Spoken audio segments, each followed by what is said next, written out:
City Council workshop. Call us to order right at 5 o'clock. So announcement of citizen comments. First on the block, this is an opportunity for members of the public to suggest the addition of topics for the discussion or to address topics of interest.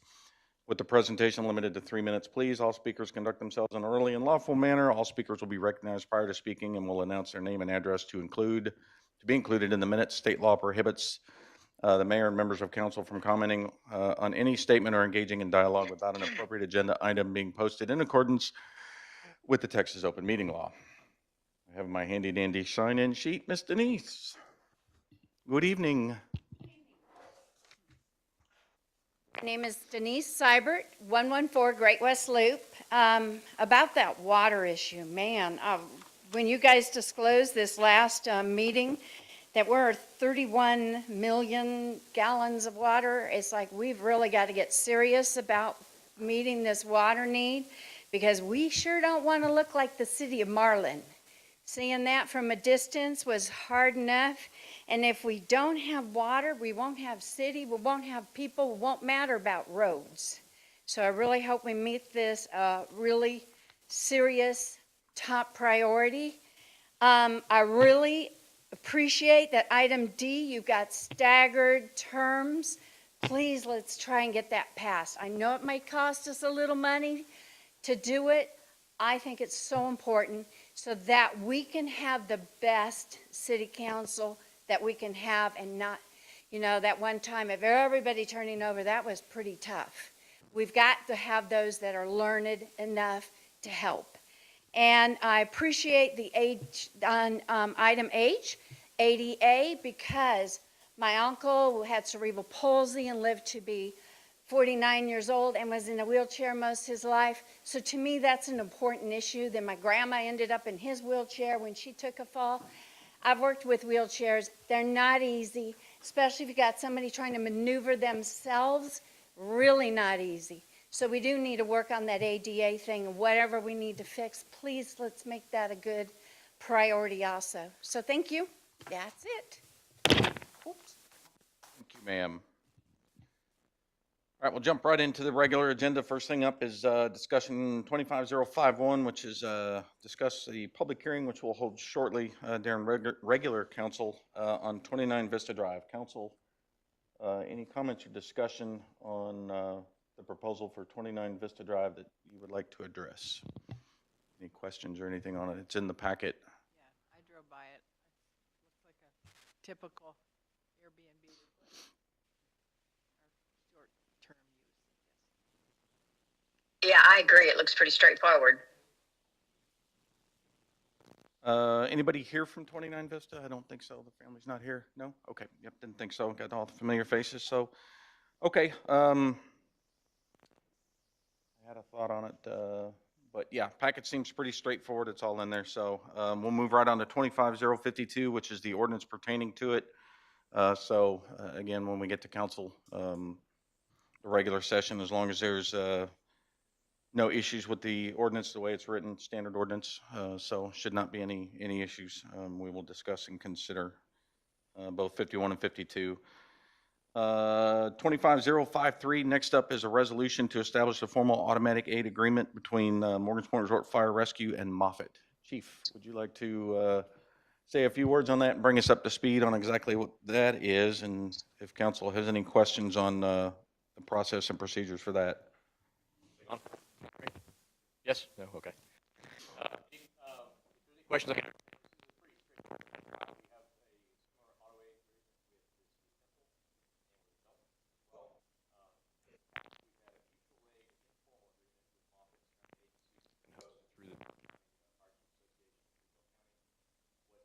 Between its former one.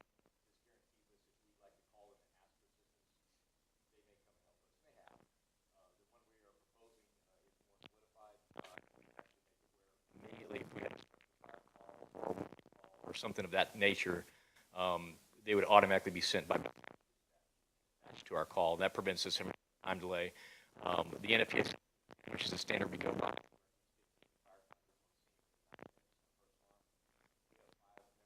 So you can imagine that's across 3 shifts. It'd be impossible to do that over. And it's reciprocal.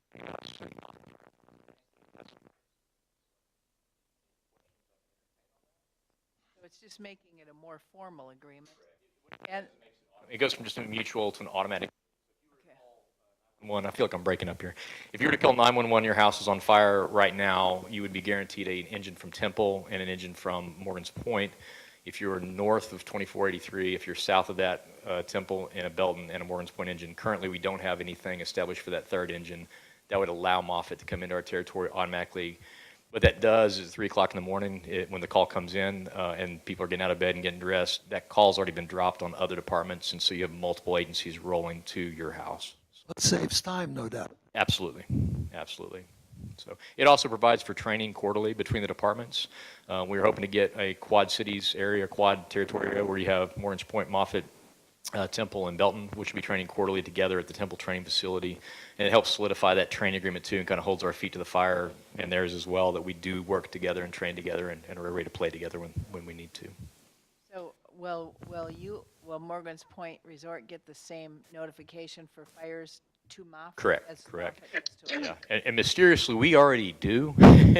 And we really haven't been able to explain that. When Moffett gets a fire call, inevitably Morgan's Point's automatic dispatch is just not working correctly. So for the communications center to put that in place, we have to establish the formulated agreement, put it on file. But we already do respond into Moffett for fires, medical alarms on the second tone for a priority 1 or higher. So it doesn't really change anything for us what we're doing, but it does change what we're getting in return. Just for clarification, when you say there's no cost to the city, there's no bill back from either agency? That's correct. Yeah, yeah, exactly. Okay. All right, sir. Yeah, and I'll toss in the other night, you may have seen the post on Facebook, the fire that was in Temple's area, that was an auto aid, that went out, if I'm not mistaken. You'd think I'd know for sure I was there, but yeah, that was an auto aid, and it all but runs together. So that's exactly how it's supposed to work. It was Temple, it was us, it was Belton was there, so definitely beneficial. And like Chief said, we already do it. So, okay, 25054 staggered terms. So last council, we requested a presentation or an update today. I'm not sure who's doing that on the big concerns, as I recall, were cost associated with it, and then the timing aspect. How does that look with the passage of the new laws and the timing? And we'll get our, I think this is our funding concerns out of the way first. So Yeah, it's a little bit of all of it in this presentation. Of course, the first section is going over the election costs that we just had in May. This is from their invoice. The information is from their invoice that they sent us this time. We also put in the staff costs for a yearly election. And then Bell County sent over their own information as far as how they help us through those annual elections. Of course, if there's more questions you have about that part, you can forward them to me and I can send them to Bell County to get the answers for you. Let's see.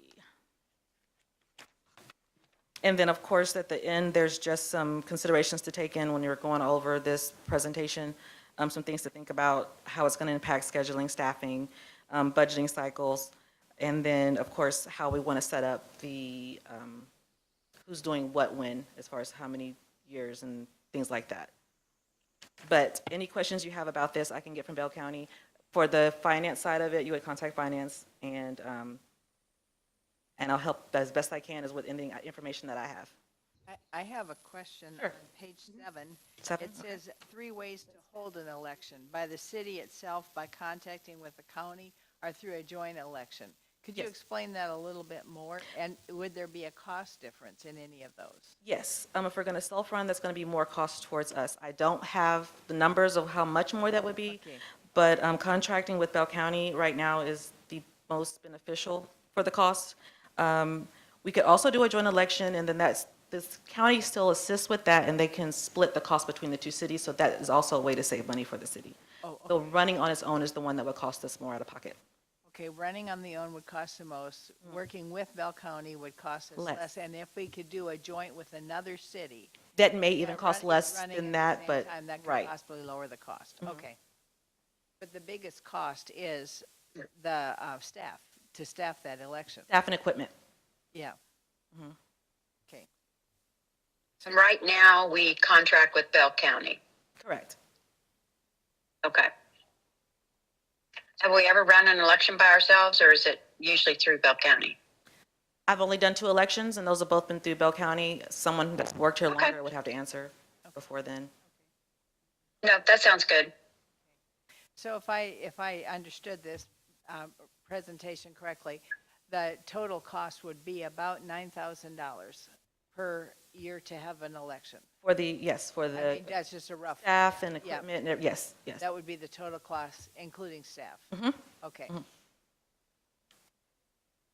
Okay, thank you. So instead of every other year, it would just be every year. Right. Same cost, but it's going to be every year instead of every other, yes. Double cost. Right. Yeah, so it's double cost, yep. Double cost from what it is today. Right. So Neil, if, pick your brain on the timing piece. I know we discussed, with the new laws, or the passage of the new law, being able to move elections to November, which I think everybody agrees is beneficial. However, the law restricts us to only doing that on odd years.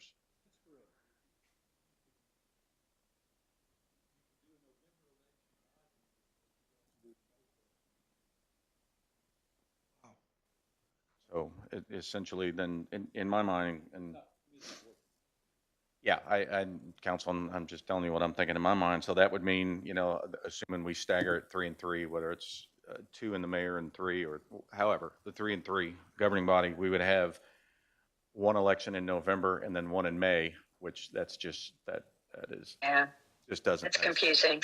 Yeah, so my thought is, moving forward, if we implement staggered terms, then unfortunately, we have to nix the November election idea unless the state comes back. At least for this, Yeah, this yeah. time, yeah, If they come yes. back and they say, yeah, you can move everything to November, then that would be fantastic. And then, assuming staggered terms are already in place, we just shift the election cycle to, because if we wanted to do November elections, we would have to have an election this November. yes, And I think we're already almost too late for that. Plus, would concur. I think we may have mutiny on the bounty if we asked our staff to do that again. Well, and I think with everything else going on, that would just, that would be a bit too much on the plate, quite honestly, from my foxhole. So, I think, Neil, so council approves staggered terms moving forward. We stay with the May election cycle. That would mean next May. What is the process?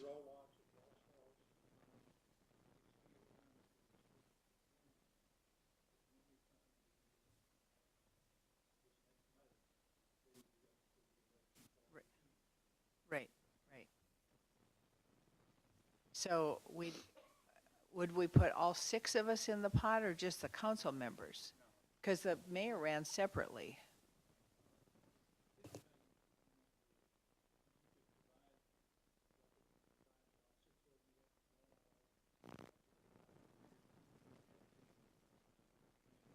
Okay.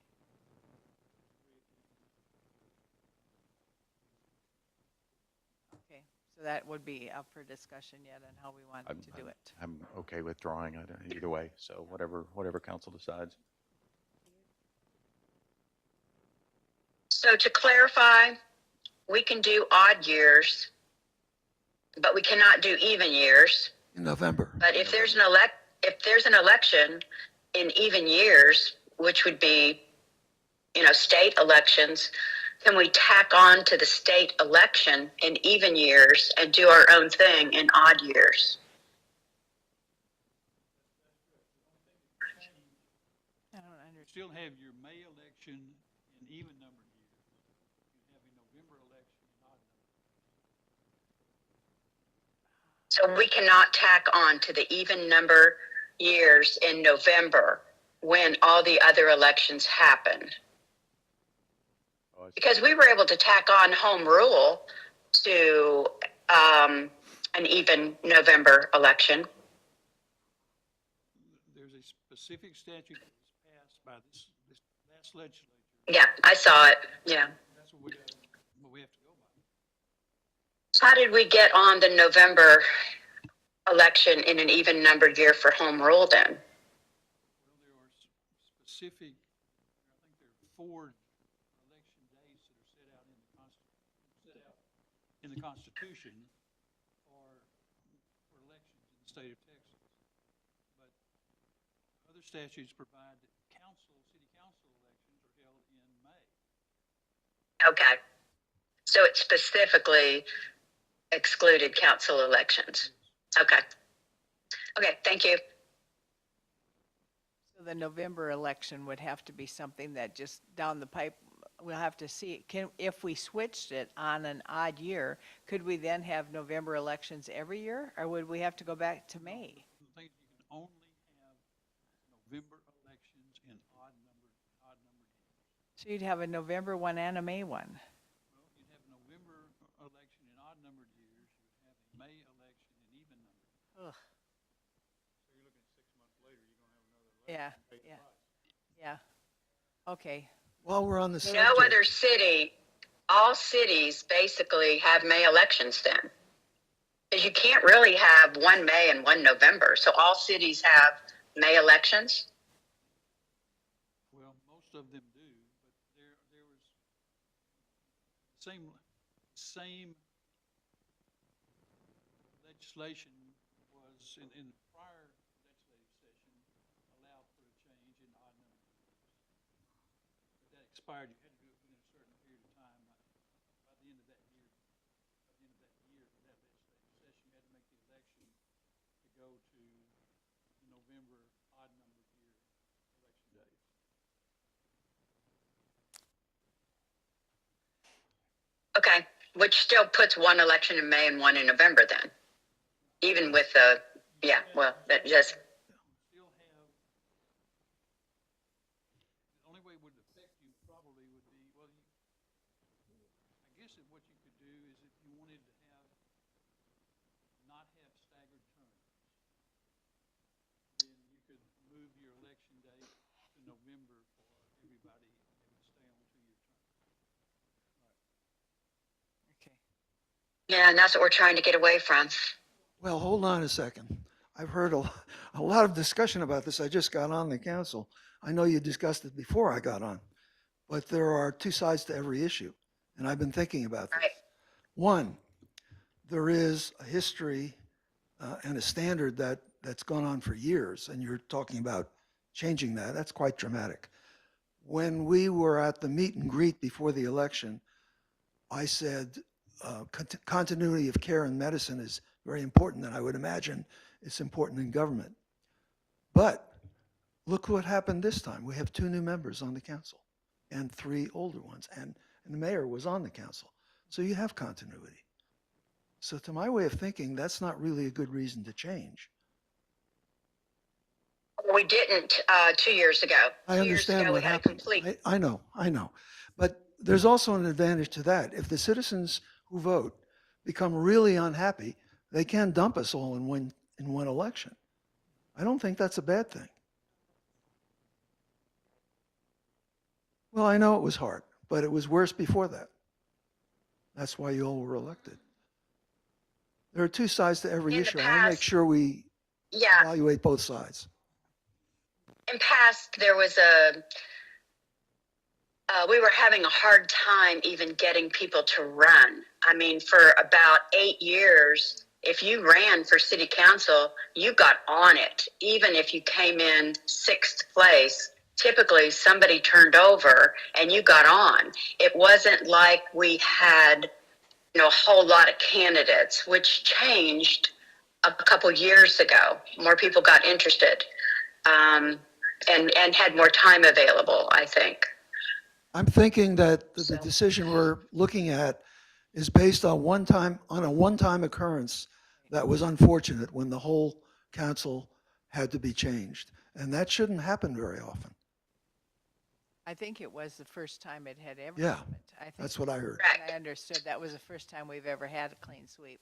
But then we did have multiple citizens come up and say, you guys need staggered terms. It was pretty, they were pretty vocal, very unhappy with us for not doing it right away. Well, maybe we should put it on the ballot next year. See if the citizens want. Yeah. It's a pretty important thing. It is. I agree in part of it. The others is, is in having staggered terms, you're gonna guarantee that you're not gonna have a complete turnover of council. It's only happened once. Well, I understand, but if it happened once, it could happen again, right? I mean, yeah, Yeah. we can always say it only happened once, but the thing is, whenever you have an issue, you try to find a remedy to keep it from happening again. That's what our job is. Yeah. I mean, we all, at the meet and greet, and we talked to citizens that were there, every one of us said we were in favor of staggered terms. I said it too. And, I understand where you're coming from. We could roll the dice, play the odds, and hopefully, we have returned people on council and not do staggered terms.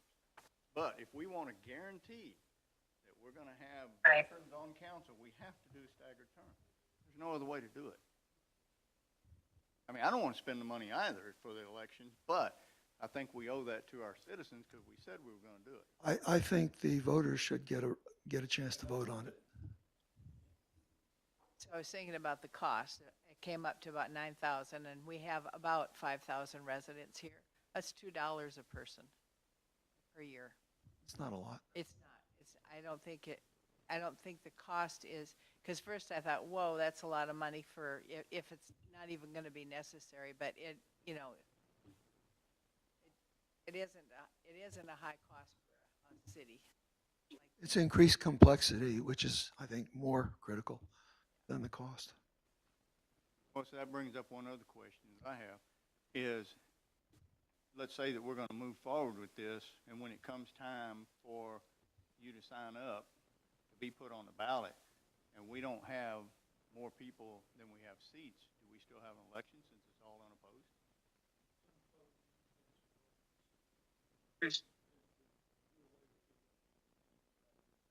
Right.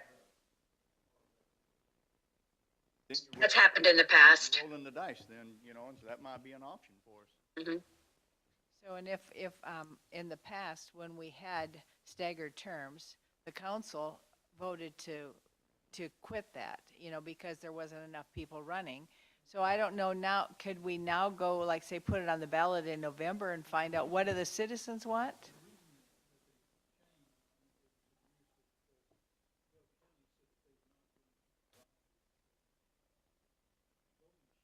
Okay.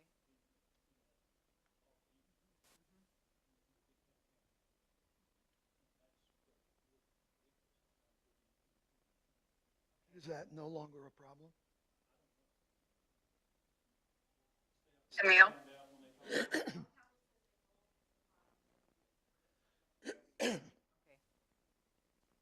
that is no longer a problem.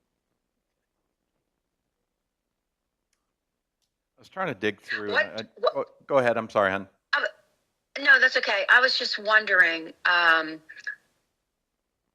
rule was a really big deal.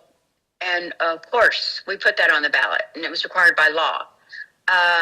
What types of things should we consider getting input from the residents via a ballot? It kind of raises a question.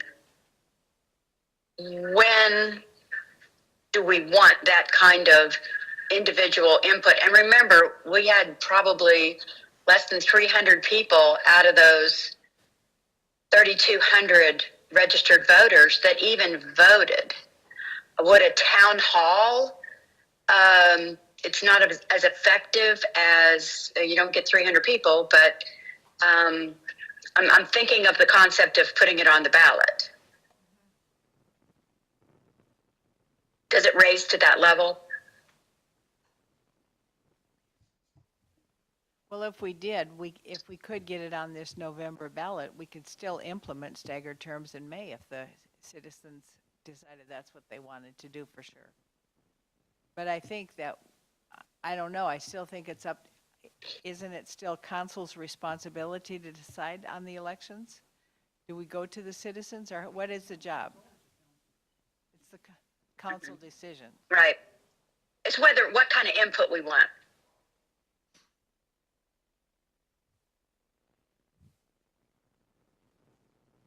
My personal opinion is if we're wanting input from the citizens as a whole, then yeah, we need to put it on a ballot and let them vote on it like it would be for us to take office, right? And then if it's possible, if we can get it on this November, and then we would have to have an election in May, is it still possible to make that happen in May? Yeah. I think if we vote yes for staggered terms, then we should have an election next May. I think we should be planning on that. Yeah, that's my opinion. So are we, Makes sense, yeah. Yeah, Right, Right. right. so we're willing to turn this decision over to the people that come out to vote, and basically we have to say, I think, that whatever the citizens say, that's what we're going to do. Is that what I'm hearing? Yeah. if you put it on the ballot, I suppose that's true. I just don't know if we should put it on the ballot. I think it's something we should just make the decision. We have staggered terms. We can do like they did in the past, and if the staggered terms don't work out, we could always revote and go back to every other year elections. Hopefully, if we It's put it not on the written. ballot, enough people are gonna get involved, they're gonna come out and vote. That's, Well, you'll find out. that's yeah. the citizen's voice, right, is voting. So, It might draw a lot of people for that question. increase our number of voters that show up. Yeah. Turnout. Can we put it on the November ballot? Is that something that is allowable on a November ballot?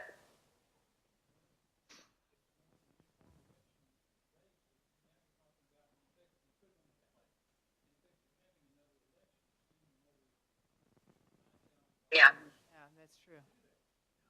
Could we do, right. straw poll on, our town hall meeting, come talk to the council and give us your opinions on staggered terms. I think, because from what the people I have heard from are for staggered terms, but I don't know if there's people who are opposed. I guess, That's kind of, ultimately it's council's decision, but that's kind of my line of thinking is everybody, I say everybody, Yep. 99% of the people that have come to the meetings and have stood before the microphone have indicated they are pro staggered term. I can't honestly Correct. think of any of our residents that have come up and said, we'll leave it the way it is. the- They may be out there, that, there I were get it. people who said, we need staggered terms, but let's not do it right now, Yeah. because there was so much change already. Mhm. But nobody was opposed to staggered terms, so I don't know if it's necessary to put it on a ballot. I think we can just go forward and vote. That's my opinion. We can go And I forward and think at vote on the it. I think at the meet and greet, there was between 50 and 60 people there. And to a person that I talked to and to the questions we got, that was one of the hottest topics. And they wanted to know where we each stood on it. The question is, do we want to hold the decision or do we want to give up the decision, in my opinion? I think we should just move forward and do it, and be a council that makes decisions. I think we heard from the people, and I think we should move forward and decide, because it is a council decision, so, I agree with you, Roxanne. okay. Okay, so, So it needs to be on the agenda next month? yeah, so if I'm hearing correctly, then by majority, Bruce, you're for moving forward with staggered terms? Okay, so Sam, 4, okay. So 4-0 on the vote, not the vote, we're not voting, not the voting. The poll. Right. the 4-0 on the guidance given.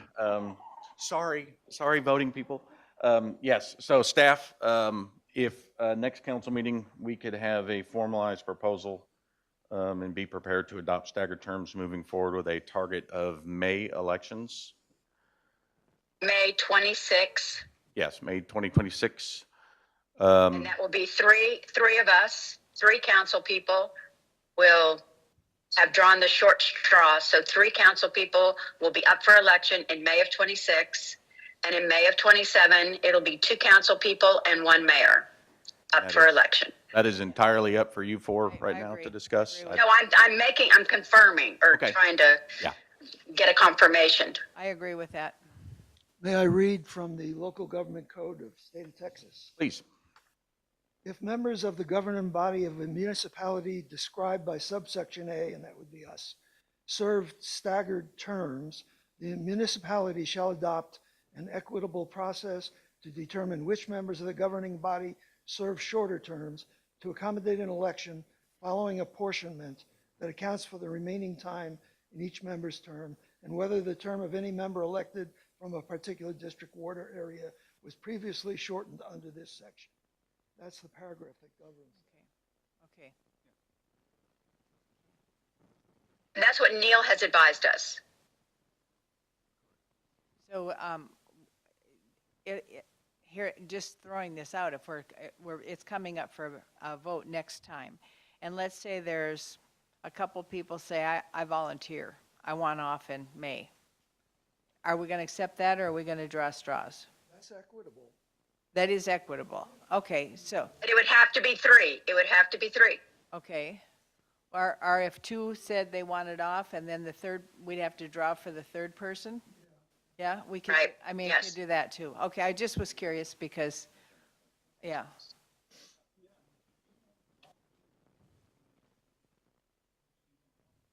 Okay,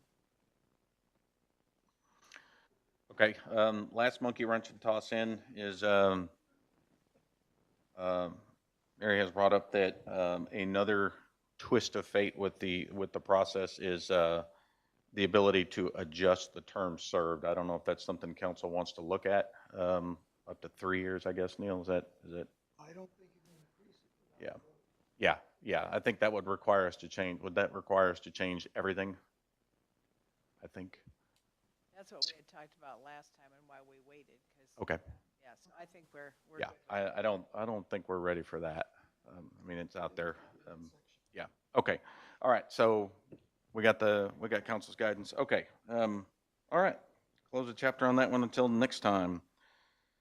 Okay, let's see, we're doing good on time, yep. 25055 is a memorandum resolution to award, RFP 2501 for road improvements, to Bennett Paving and authorize the city manager to execute, the contract. Do you want to discuss this in his stead?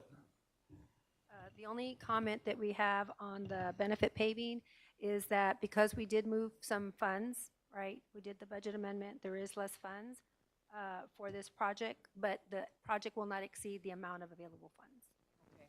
But they did, I think Nadia had already talked about how they went through the RFP process, and the vendor is the vendor, but I think the only question was, there could be out there, was since we did move some of the funds, that there would be less funding available. So it would not exceed the amount budgeted for this project. So this will be, okay, I want to make sure I understand what this contract was. What I thought it was a contract for services. In other words, they tell us what services they can provide and their cost structure. And then we go back to them with a contract on specific streets. But what you're saying is we're going to get both of them rolled up into one contract, where we're contracting for services, rates, and streets. Yes, with Dennis will be, the city manager will determine like what the needs of the priorities are, and they'll meet and they'll come up with a plan, not to exceed. Okay, because we have a road study, but we also said at the time of the road study, we were going to accept it, but that when it came time to execute a contract, that council wanted input into the streets and their priorities in case anything had changed over 2 years ago. Will we still have the ability to input into the streets that will be in this contract? Yes, I'm sure the city manager will get with you all as far as just awarding it, and then when the actual work comes, I'm sure he can come back and present and let you know what is going to be the priorities on that. So if there needs to be adjustments, we can make adjustments. If I understand, what happens is we're going to hire them to do the job, but what they're going to do depends on how much money we're allocating. Correct. And which, because some streets may need more than Yeah. others, so it would be on. What I would like to hear, I'd like to hear from the manager when he is ready to discuss the priorities so that we know what's going to be done first So we, before he goes ahead with it. the road study that we did, we are going to follow their recommendations. 'Cause okay. They came out with recommendations on which roads to do first and all that. So I think we'll be following that guideline that the engineers did. Oh, pardon my But, ignorance. yeah, but there'll be a pecking order on that. As 'cause I we- understand it, Yeah, but there won't, I don't believe there's enough funding to do it all. Right. So yeah. that's the, So there it will won't, we still we be won't some- exceed the amount of funds that were allocated that are left for this project. What concerns me so much on the concept of road repair is it's not a fix, it's a maintenance. Correct. And it's not going to end. It's ongoing.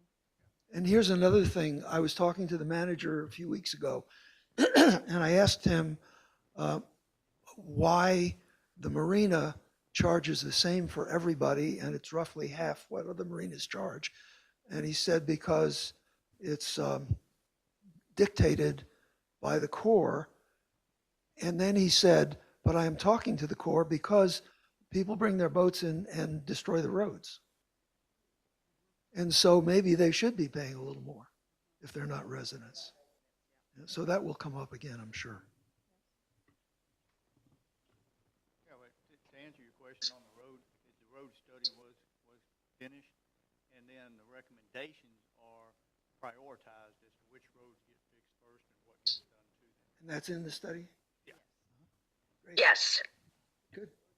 Mary, maybe you can get Sam a copy of that study. Yes, I'll have an email it to you. Okay. Any additional discussion on Bennett paving in the RFP 2501? Okay, EDC.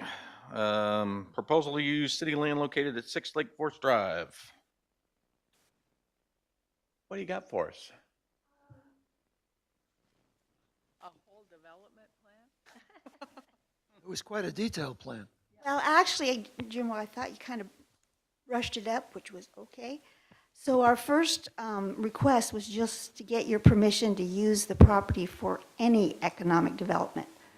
And of course, the business village is our first priority, but if you're totally against that concept, we could still do something that's economic driven.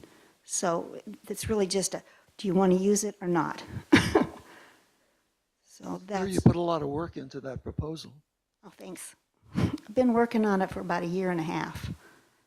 So, I do think our city is lacking and very much for economic development. And part of that is because as residents, we want it to stay a nice little city. But the location that you chose, in my opinion, is just, it's not going to interfere with neighborhoods or anything. It's just right on the edge of the city. So I think it's a good choice. I did talk to Matt and the chief of police, and there was some concerns about using that land. But I guess in my opinion, we probably aren't going to be using that land very much for 3 years, and that's what you're asking for, is just a 3-year chance to start. right. And so when we vote tonight, it will be on whether or not we're going to just go with that 3-year plan. Is that correct? That's correct. It's just the 3 years, and like I say, we would like to review it every year. If you have something in the plan, then we make plans to move. But if you're not, then extend it another year type of thing. Because it is going to be costly to use that spot, because we'll have to put DG down, because we want to keep the parking off the roads, out of the neighborhoods. That's one of our goals. We'd like to bring the events, which was a big problem with canceling Summerfest. Everybody misses our events, but they don't like them in the parks. They don't want people parking on their lawn. So we're trying to bring the events, which will help the business village. Business village will help the events. So that's our goal, is to create it. Plus, there's trees there, so we've got ready-made shade. And also, there's a road that's already, that hopefully we could share somehow. And anyway, that's our thought for that piece of property. Can we have clarification? Are we voting tonight on the exact plan that was submitted? No, sir.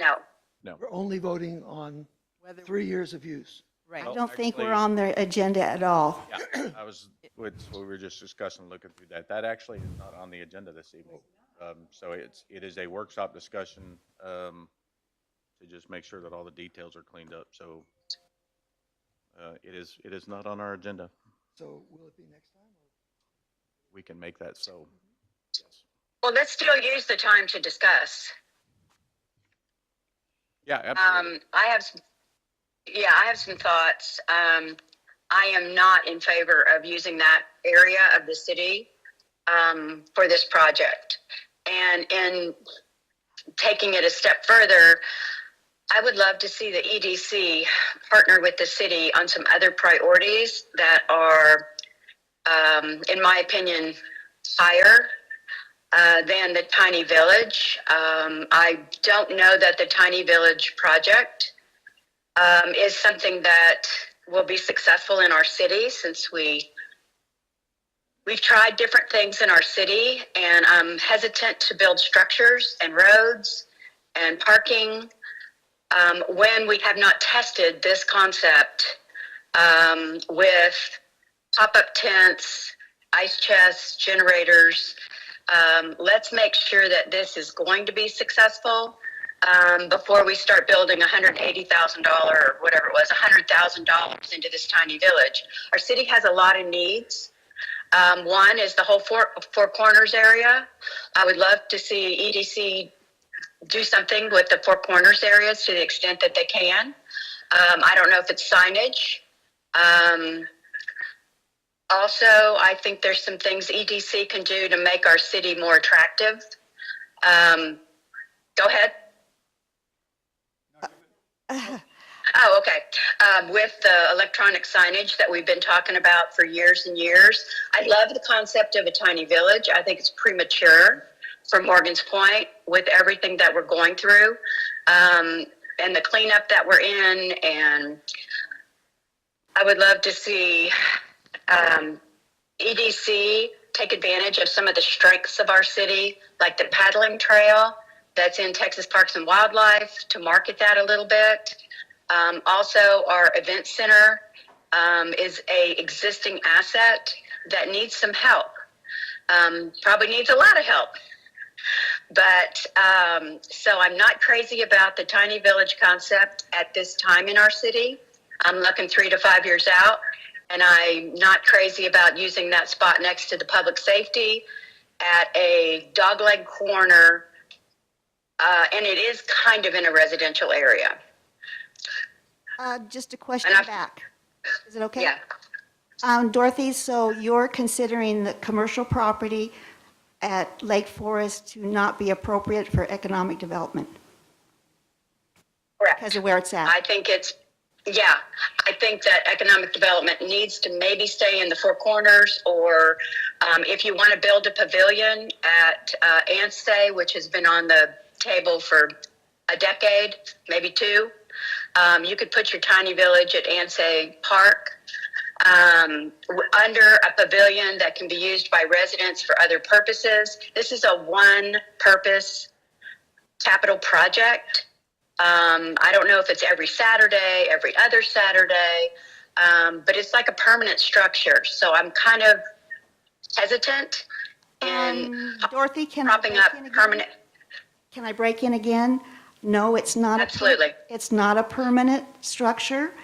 It's 6. Well, with the chalets. The 6 chalets are movable. That was the whole idea, is we put them in, they go for their trial period, they can be resold, they can be repurposed in the city. So it's not a permanent, that's the whole thing of a pop-up demonstration. It's not permanent. The parking lot is a little bit of gravel. The road is a little bit of gravel. The only basic structure would be to bring electricity in. There's a pole there. That could be used for the city. So it's things that could be repurposed on that corner. But I also hear you on the Ansay Park. And so part of the way this business village would work, it feeds off of a pop-up, basically, event. So the event is there. There is a pop-up event in every city on every corner. So we need to be unique for somebody to come into Morgan's Point. And the village was that idea, is to be unique. If you can get the same thing across the street, you're not going to drive into Morgan's Point to spend your money, so as far as an economic development thing. But I hear you on the property on Lake Forest, and you mentioned Ansay Park. So we also talked about that. It's The business village would not be the same concept because you'd have no drive-by customers, but perhaps there is something that you could also bring. We want to make it self-sufficient. The park right now is just an expense. There's no money that covers it.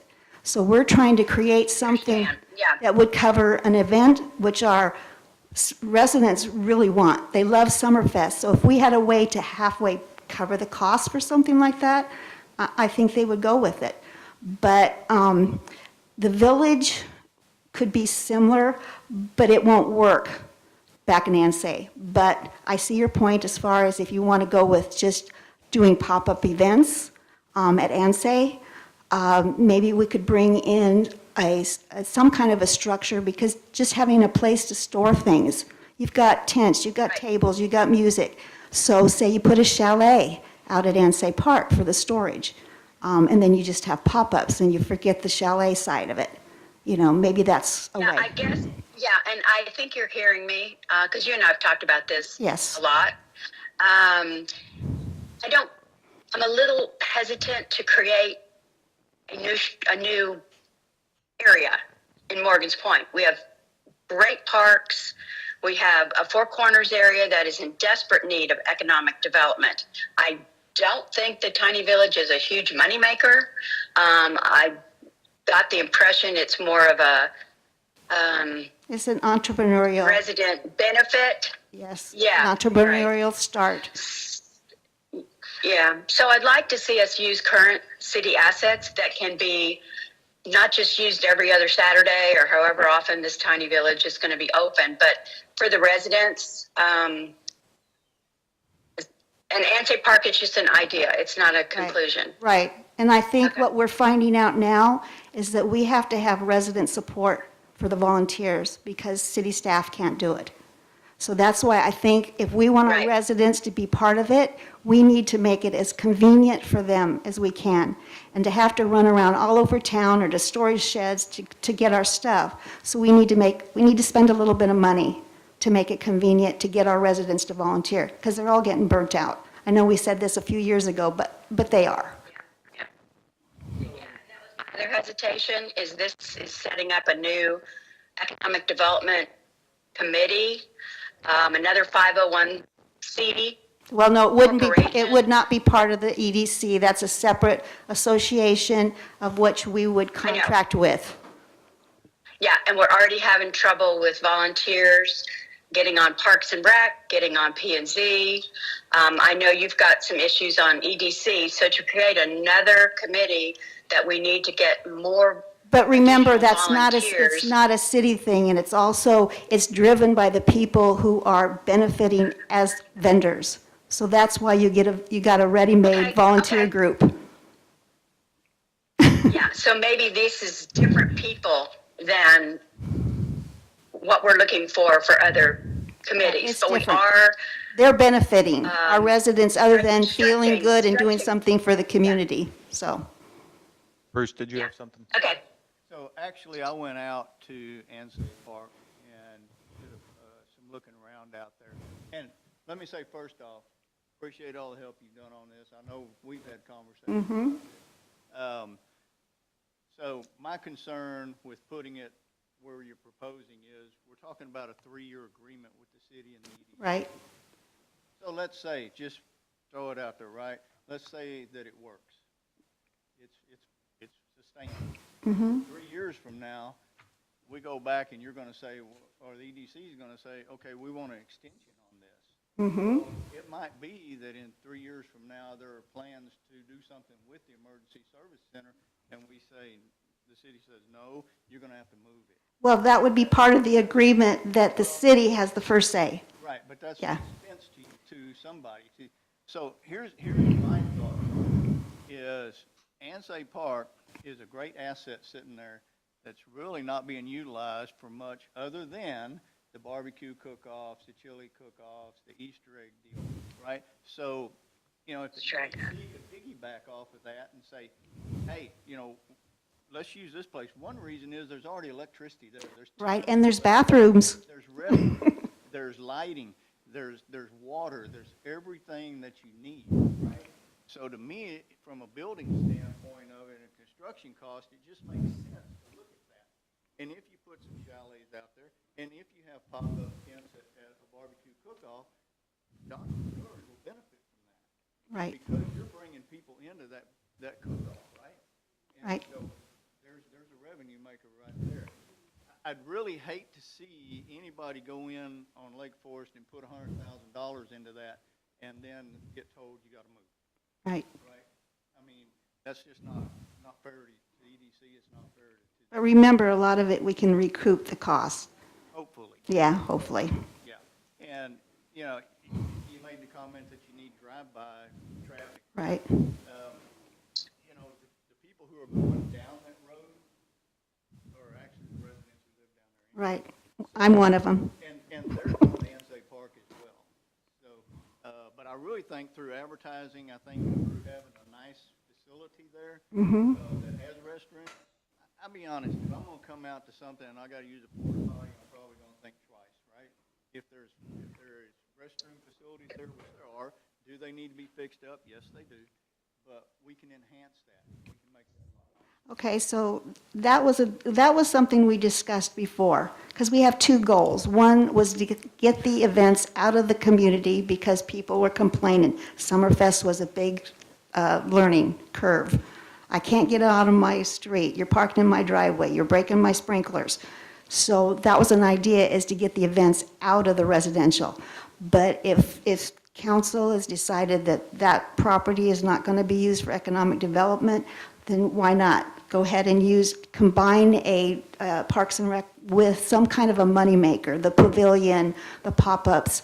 But like I say, if we did that, we would need to put something in for storage. If we put a little stage in or whatever, we've got to be able to lock up our sound systems and that type of thing.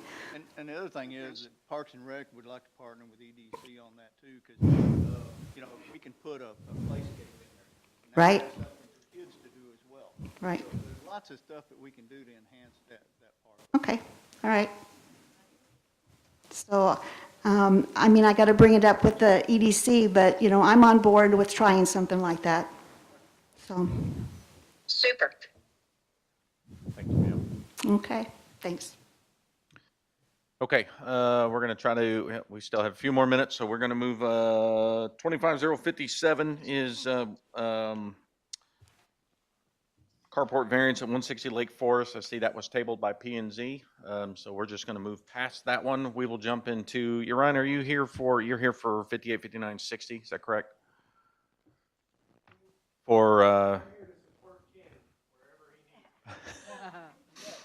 okay, there you go. I didn't see you hiding back there. I was in the back row. Okay, so just so our residents are tracking, 25, 58, 59, and 60 are all P and Z discussions based on recommendations. The first one is to simplify ADA ordinance. Second one is chapters 3, 6, and 14, appendix B definitions. And then the last one is home-based business ordinance in chapter 4, placing home-based businesses, chapter 4, section 4.06. Take it away, sir. All right, here we go. P and Z discussed the location of the ADA regulation relating to Morgan's Point and commercial businesses. I think you've already read all that. Once we determined that we felt like the regulation would fall best into Chapter 3, which is our that particular ordinance code, and I believe each member got a copy of Chapter 3 Building Regulation, Article 3.02, which indicates a simple wording that we think everybody is somewhat in agreement with as far as what ADA requirements we would have. The one thing we did not do was to, at this point, address any current businesses, community right now that don't meet all the requirements. That's something we're going to continue to discuss and try to come up with a reasonable time frame for everybody to get to those ADA requirements. They can't be grandfathered? It's the law. Yeah, I don't think, I don't know if, unless Neil knows, I don't know that there's a grandfathering on ADA. There you go. There you go, Mike. Thanks. So if, I guess what we're asking for today is do you kind of agree with where we're putting it in chapter 3? And if the wording that we have here needs to have any edits or adjustments, we'll be glad to do that before we finalize it. I liked it. I thought it was simple. We're not getting into a whole lot of detail. We're basically saying be in compliance with the law. Cool. All right. And we'll move on to 059, which is our recommendation and editing to chapter 3, 6, and 14, appendix B of definitions. We had a very lengthy discussion about what Mike had put together as our Morgan's Point building official. He had quite a few edits.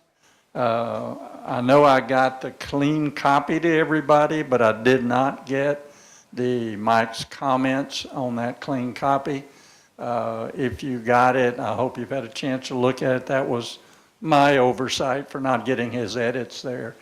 But he had extensive edits on all the various sections, and we pulled together a clean copy for y'all's review.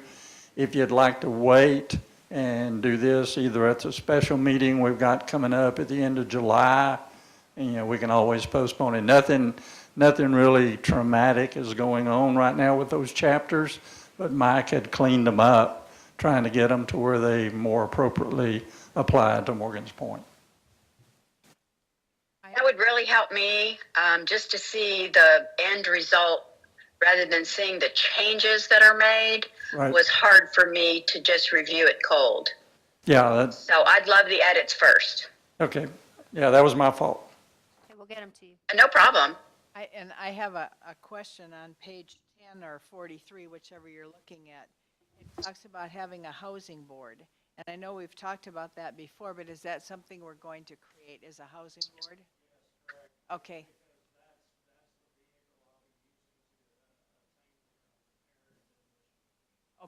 Okay, so we will create a housing board. Then another question I had, it was just saying if you have. Wait a minute, Roxanne. Roxanne, Yes, did I hear correctly? We are creating a housing board? that's what it says here on page 10. Correct. Right. But it says they're appointed by council. And in the past, the housing board has been council. And so I think we ought to stay with what we have rather than create another independent board for council. And council has to take the appeals anyway.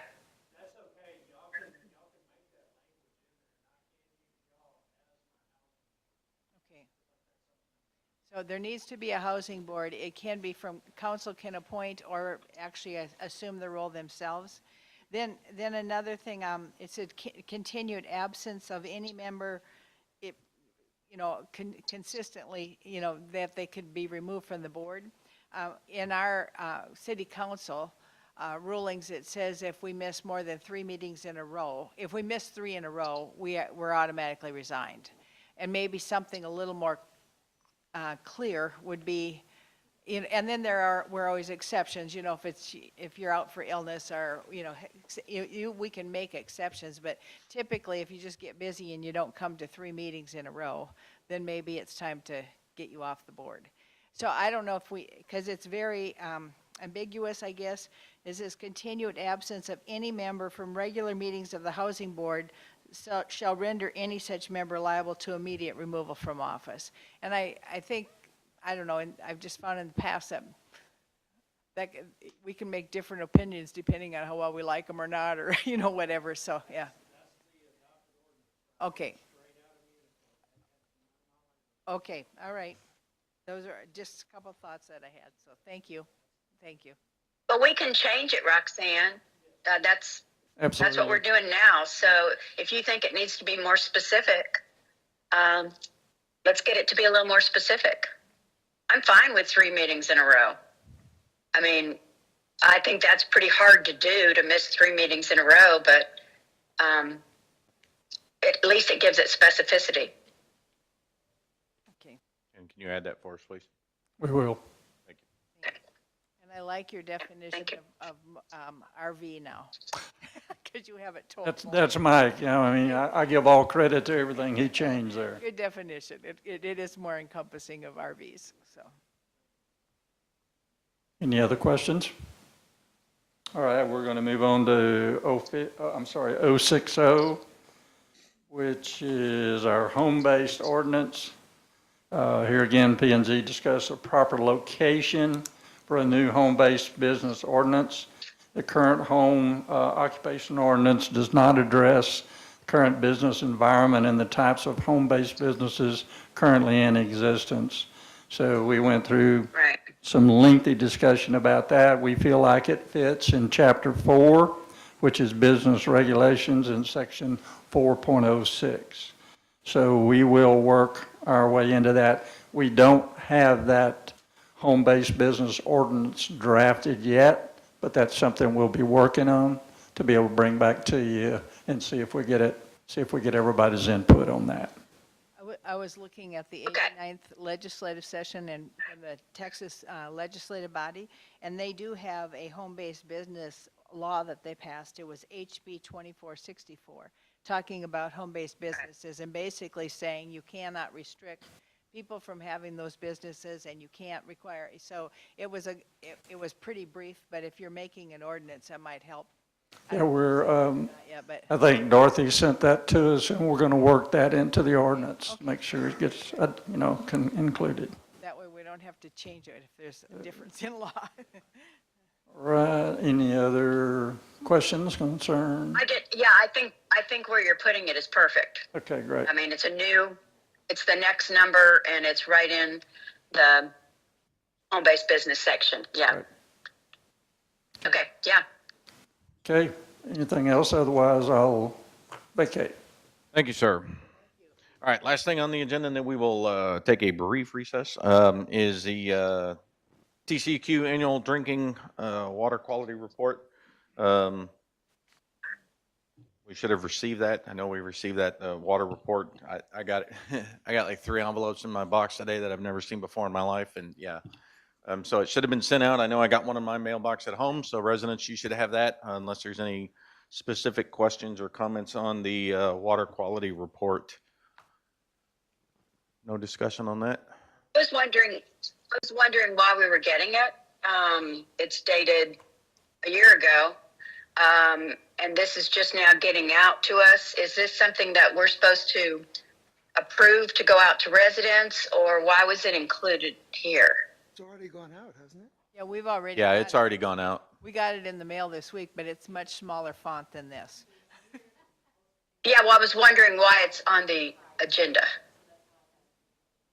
Hold on 1 second, Dorothy. I'm getting an answer for you.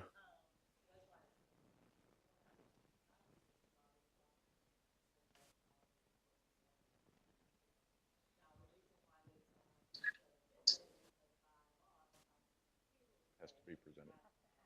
Yeah. Okay, so you can hear just so it's on the agenda because it has to formally be presented, which being on the agenda, it formally presents itself. And the annual reports, if I'm interpreting that correctly, are essentially running a year behind. Yeah, so we get the Okay. 24 and 25, 25 and 26. So Does it require? So the 20, No. no, it's just information purposes. Okay, that brings us up to an adjournment. I'm going to adjourn us at, I've got 18. 6:05. We're going to take a brief break, reconvene back at, 6:04 at 10 after.